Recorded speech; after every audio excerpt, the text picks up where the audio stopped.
Hello, hello mga karancho. Na-miss ko na naman kayo at ngayon ay share ko na naman sa inyo itong mga laruan nung 1990s kung saan ay share ko rin sa inyo kung paano tayo na-bless sa stuff na to.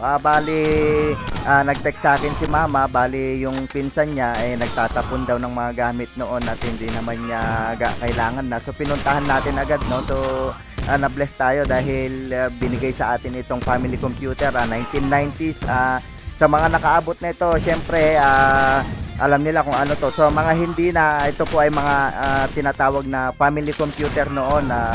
Mas maganda ito kaysa dun sa mga traditional natin kasi galing sa Japan. So pag Japan ang pinag-uusapan, automatically ang kalidad nito napakatibay at saka maganda.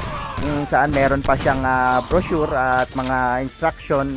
Kaya yun, ang ganda, bless tayo. Sa mga nakaabot nito, share nyo naman ang inyong karanasan dito.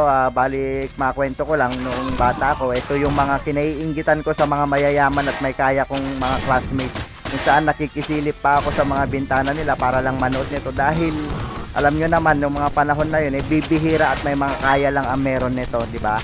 Yan. So, meron tayo at na-bless tayo.